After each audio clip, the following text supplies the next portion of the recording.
I'm 6 years old correcting my mother's English. I'm 6 years old ironing the word mommy out of my hair and tongue. At age 11, I write a speech about how to pronounce my name, Glenyz. Afterward, a boy comes up to me and says, "Hi, I'm just going to call you Z." I stare at him and say, "Okay." It is then that I realize my name has now become a full-on apology. You see, teachers used to say, your name is just like your behavior. Unforgettable. You see, in school, I always learned about names that were much farther than the ones closer to my own.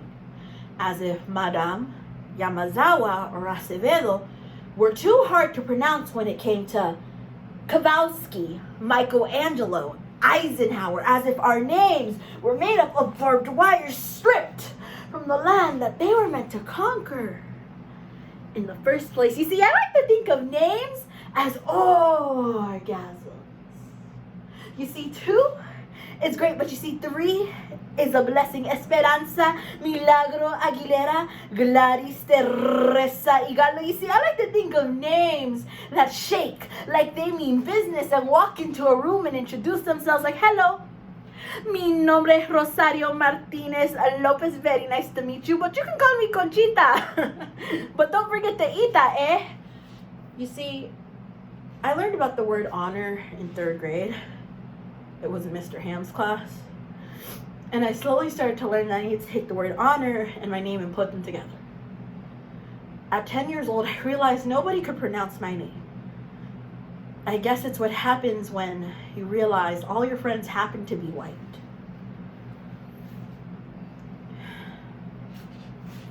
In many Latin American cultures, one's name holds great significance, and last names in particular serve as vestiges of one's family pride and honor. However, in America, such names act as a point of hindrance rather than a point of pride.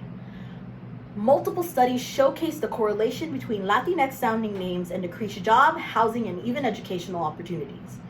Many Latinx face the conflict between preserving their honor and pride in their names or having to choose between acceptance and even survival. Nowhere has this been more pronounced to me than in forensics, where Latinx names are regularly mispronounced and often judges and tournament directors grow offended when corrected.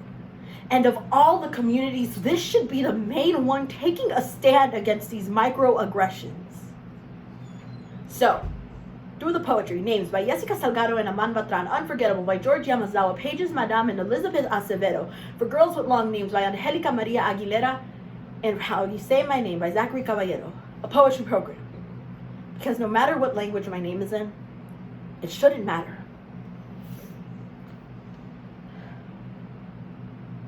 I'm 13 on a boy with who I've never met before. He asks me what my name is, and I tell him Jessica. He asks if I'm white. I almost tell him yes.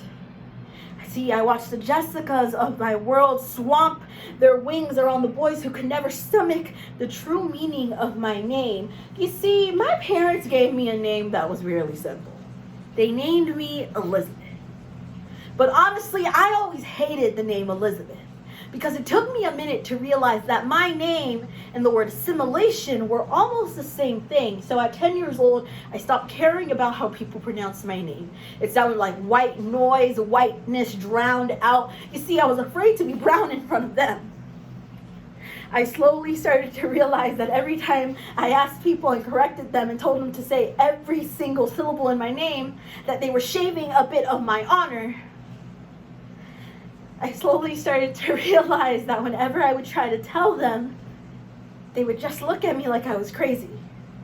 So every time my name was mispronounced and butchered, I would laugh and say, yes, I am very Mexican. This is what I learned to assimilate with being brown and whiteness and suffocations. You see, when you're a brown girl with an accent that can't be shaken, you question yourself of how you belong here in a world that can't even decide to pronounce your name as your own. You start to question yourself like, Jessica mi corazón, Jessica mi vida. You ask yourself what your name even means in this world. You see, I always wanted a name that set the bar high. that put the standards in here. A name that was of my own, a name that was me. But instead, I must have punched my parents in the placenta because I ended up with the name Elizabeth. A name fit for a princess, a name fit for a pampered queen. A name easily washed down by milk. You see, the first time that I hear Maria Luisa Martez tell me her name, I cannot decide whether she is singing to me or telling me what to call her. You see, I picture God taking an 1,000-page script and writing down every single letter in the dictionary of our adjectives and taking them and turning them into these precious things called our identities. You can just call me Caballero. At least, that's what I thought it was okay to do.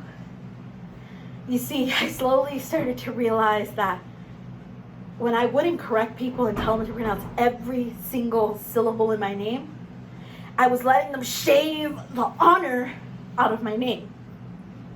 And I slowly started to realize that my honor is my story. So you see, Grandpa, I'm sorry.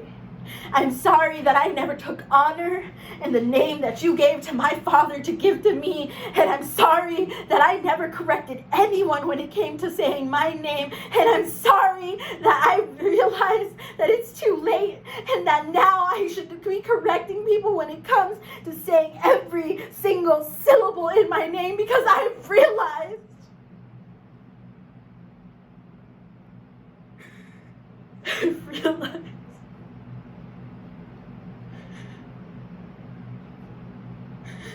my name is exactly where my honor lies. At age 23, I changed the spelling of my name to look like El Salvador. You see, I'm a brown girl with an accent that can't be shaken because my name is one of the only things that was given to me. Every time I introduce myself to white women, they accuse me of being complicated and complex. But you see, that's not the point. The point is that I'm proud of who I am and where I stand.